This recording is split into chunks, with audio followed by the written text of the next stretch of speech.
Olá pessoal, tudo jóia? Professor Pardal na área, galera. Hoje nós vamos conversar um pouquinho sobre hidrostática, tentar desvendar os mistérios aí da mecânica dos fluidos, beleza? Vem com a gente, galera.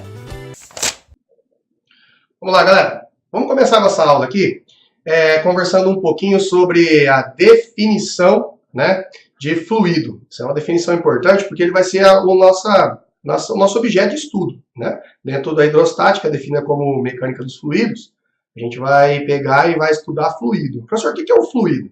Bom, fluido é uma substância que tem a capacidade de fluir, né? Isto é, se deslocar por algum duto, por alguma tubulação, assumindo forma desse duto em cada ponto do caminho. Devido a essa capacidade, os fluidos oferecem pouca resistência às mudanças de suas formas. Bom, quem são classificados como os fluidos? Então, substância que tem a capacidade de fluir, está escrito aí no texto, né? Substância que tem a capacidade de escoar, beleza? Então, dentro dos fluidos, a gente tem os líquidos, beleza? E a gente tem os gases. Então, esse conceito cabe tanto para um quanto para outro. Então, é muito comum no estudo da hidrostática, porque na maioria dos problemas, né, que envolvem hidrostática nas questões de vestibular, os caras colocam os corpos na água. Então, às vezes o aluno acha que hidrostática é só o estudo dos corpos na água, mas não é. Né? Se a gente vai estudar, por exemplo, o comportamento de um balão, né, flutuar um balão, são os conceitos da hidrostática que vão ser aplicados para a gente poder entender essa história desse balão flutuar. Então, tanto no líquido quanto no gás que a gente vai estudar a hidrostática, é isso que a gente vai estudar no fluido. Primeiro conceito importante é o conceito de massa específica e densidade, né? Porque aparentemente essas duas coisas parecem que é a mesma coisa, né? Quando se trata de fluido, né, se trata de líquido e gás, tudo bem, pode é a mesma coisa, né? Agora, quando se trata de corpos maciços ou homogêneos ou corpos ocos, aí a gente tem uma diferença aí nessa definição, tá? Quando se fala em massa específica, é a razão massa sobre volume, densidade também. Só que isso aqui, a massa específica, ela não muda, né? É uma característica da substância. Já a densidade, ela pode mudar. Professor, como assim a densidade pode mudar? Bom, a gente pode explicar isso tentando falar um pouquinho da situação de um navio, né? Como que um navio flutua se ele é feito de um material que a massa específica é maior que a massa específica da água, né? Mas, por conta do volume, por conta da forma, certo? A gente tem aí que a densidade daquele corpo é menor, fazendo com que ele possa flutuar, e aí a gente alterou a densidade do corpo. Então, a densidade, ela pode mudar, a massa específica não, certo? Bom, tem que tomar cuidado que num corpo homogêneo, que é o que eu falei lá no slide anterior, a densidade vai ser igual à massa específica. Agora, se você colocar um outro corpo, tipo um corpo oco, por exemplo, a densidade sempre vai ser menor. Só que presta atenção, a densidade nunca vai ser maior que a massa específica, tá? A densidade vai ficar menor, porque você vai levar em consideração, quando um corpo está oco, você vai levar em consideração o corpo todo, beleza? Já a massa específica, ela vai pegar só a parte que tem matéria, beleza? Para levar em consideração a massa específica, o volume só da parte que tem matéria. Fechou, pessoal? Beleza? Então, quando se trata de massa específica, tem que ficar esperto que ela tem uma diferençazinha quando você vai trabalhar com corpos sólidos, e aí se ele for oco ou homogêneo. Fechou? Tá? Nos líquidos, essa brincadeira não tem diferença. Na maioria dos exercícios vai falar em líquidos em equilíbrio, então densidade e massa específica vai ser a mesma coisa nos exercícios para vocês, quando vocês forem analisar líquidos. Agora, quando for analisar corpos sólidos, toma um pouquinho de cuidado nessa definição. Toma um pouquinho de cuidado também na definição aqui de densidade quando houver misturas, né? Depois eu vou colocar um exercício para vocês que a gente vai misturar gasolina, álcool, água, né, para ver se está adulterada, se não está. Esses exercícios são comuns também. Então, na hora de fazer a densidade, você vai pegar a massa total do sistema, massa 1, massa 2, massa 3, massa 4 e volume total. Fechou? Vamos para o próximo então. Aí. Vamos lá. Bom, aqui vale a pena comentar sobre a unidade, né? Gramas por centímetro cúbico e quilograma por metro cúbico no sistema internacional. A unidade é quilograma por metro cúbico. Dessa daqui, que é muito comum aparecer nos exercícios, é só multiplicar por 1000, 10 a terceira, e daqui para cá só dividir por 1000. Aqui, essa unidade também é bastante comum nos exercícios, que é quilograma por litro. No caso da água, é 1 quilo para cada litro, fechou? Então aqui a gente tem a densidade da água nas 3 unidades mais comuns aí, sendo que o sistema internacional é quilograma por metro cúbico.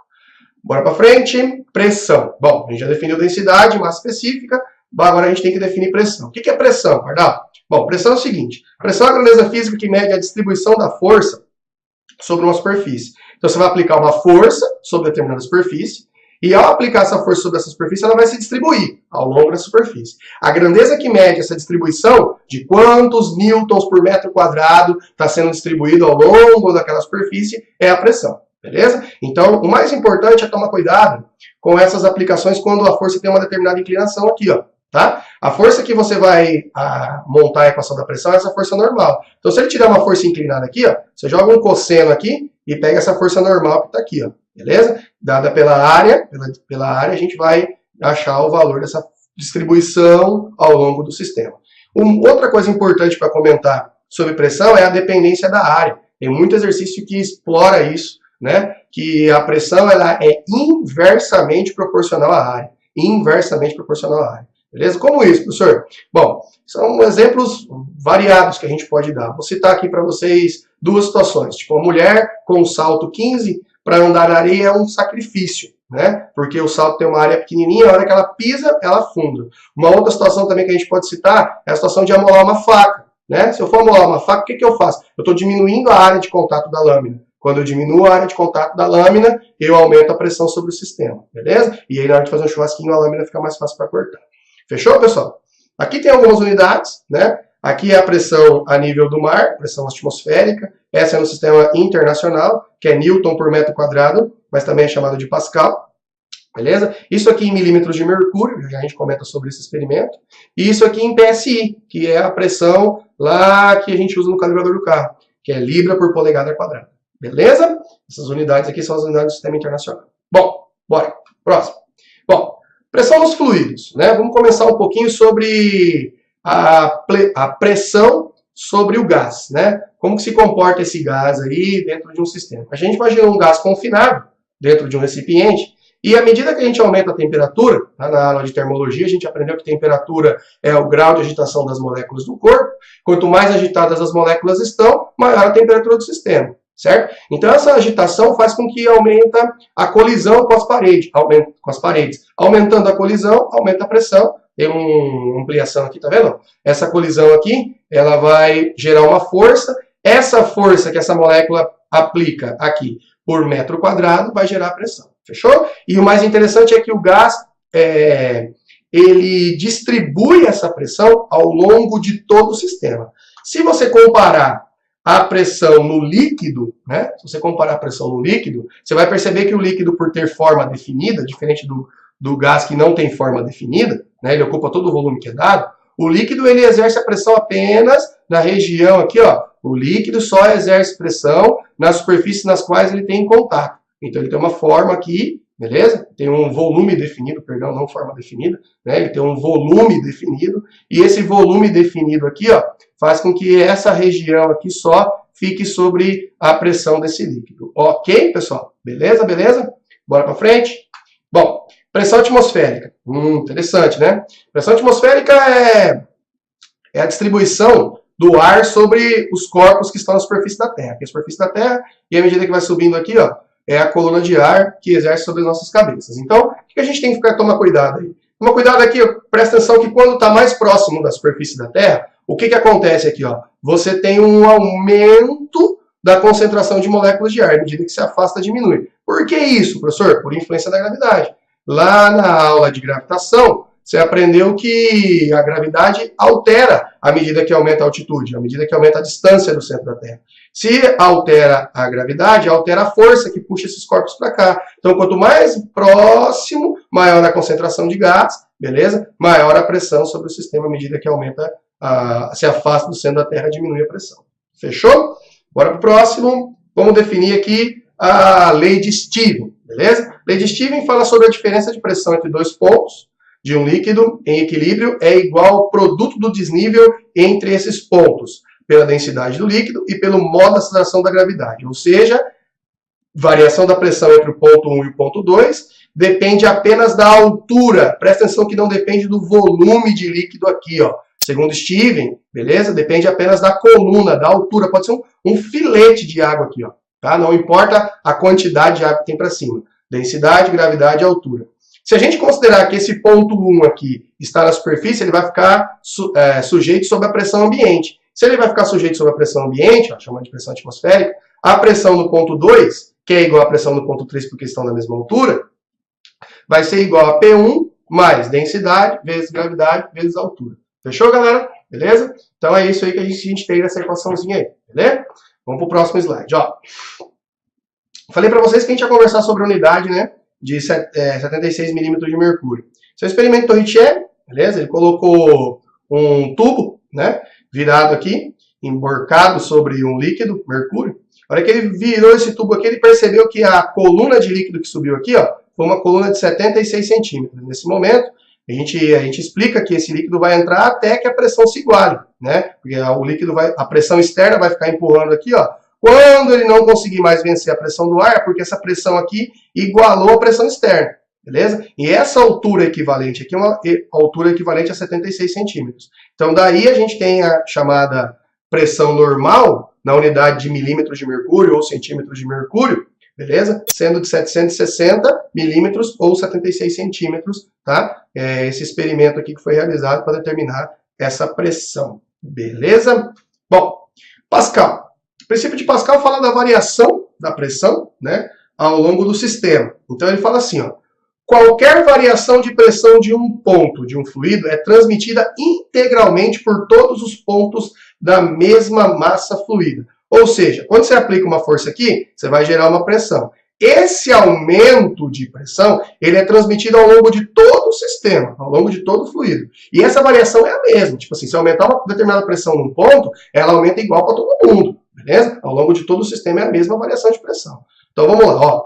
Qual que é a principal consequência disso? Os elevadores hidráulicos, né? São os exercícios de vestibular que os caras mais gostam aí quando se fala de teorema de Pascal. Beleza? Então o cara aplica uma força pequenininha aqui, beleza? Essa força pequenininha está numa área, aí ele vai distribuir ao longo do sistema, aqui tem óleo, né? Qualquer outro líquido, pode ser aqui, ele vai distribuir ao longo do sistema. A variação de pressão é a mesma. À medida que vai aumentando a área, o que vai acontecendo com a força? Ela vai aumentando. Então você consegue aplicar uma força pequena e ter um aumento aqui, ó, beleza? Um aumento de força desse lado. E aí você tem essa razão aqui, ó. F1 sobre F2 é igual a área 1 sobre a área 2. Ok? Beleza? Do princípio de Pascal. Fechou? Bom, outra coisa importante é o empuxo, né? Historinha de Arquimedes, que estão correndo lá no vilarejo. Eureka, eureka, eureka, eu descobri, né? Bom, sobre o princípio de Arquimedes, a gente tem o seguinte, ó. Um corpo sólido, total ou parcialmente mergulhado em um fluido em equilíbrio, recebe deste uma força de direção vertical e sentido de baixo para cima, cuja intensidade é igual, guarda isso aqui, galera, ó, igual peso do fluido deslocado pela parte imersa. Ou seja, quando você coloca um corpo dentro da água, beleza? Coloca um corpo dentro da água, o que acontece? Ele vai deslocar um determinado volume. Se você conseguir pegar aquele volume e calcular o peso, ele é o empuxo. É a força que atua sobre esse sistema, empurrando ele para cima. Ok? É uma força resultante aqui que empurra ele para cima. Ó. A força de empuxo é a resultante das forças hidrostáticas F1 e F2, que atuam nas bases superior e inferior do cilindro. Ó. Daqui para cá, o empuxo vai ter uma resultante para cima. Fechado? Bom, vamos lá. Aqui tem um sistema, como que o empuxo ele é descrito, né? Matematicamente ele é descrito pela densidade do fluido. Toma cuidado que o empuxo não depende da densidade do corpo. Eu fui claro? O empuxo não depende da densidade do corpo, depende da densidade do líquido. Depende da gravidade e do volume submerso, ou o volume de líquido deslocado. Tá? Se o corpo está totalmente submerso, o volume de líquido deslocado é igual ao volume do corpo. Fechado, pessoal? Beleza? O próximo slide, a gente vai falar aqui do princípio de Arquimedes, das condições do empuxo e do peso, se o corpo está subindo, está descendo, beleza? Ou se ele está em equilíbrio, tá? Então é o seguinte, na situação C aqui, ó, o empuxo é igual ao peso. Qualquer situação que você perceber, pessoal, que fala em equilíbrio, qualquer situação que você perceber, que você fala em equilíbrio, tá os dois corpos lá, quer dizer, tá o corpo lá, tá as duas forças aqui, ó, empuxo para cima, peso para baixo. Você percebeu que é equilíbrio, o que você vai dizer? Que o empuxo é igual ao peso. Beleza? Fechou? Bom, agora aqui, se o empuxo for maior que o peso, o que vai acontecer? Ele vai subir. Se o empuxo for menor que o peso, ele vai descer. Na situação aqui, os três corpos têm volumes iguais, né? E aí você tem o empuxo e o peso sendo comparados nas três situações. Beleza, galera? Então é esse o meu recado para vocês sobre hidrostático, tá? Toma cuidado com o empuxo, principalmente na situação da densidade do corpo, ele depende da densidade do líquido. Presta atenção que a pressão, tá? Que um corpo está sujeito quando está imerso em um fluido, depende da altura, não depende da quantidade de líquido que está para cima, tá? Toma cuidado com densidade de massa específica para fazer qualquer prova aí, tá bom? Espero ter ajudado vocês. Um beijo e até o próximo vídeo, pessoal. Tamo junto, galera.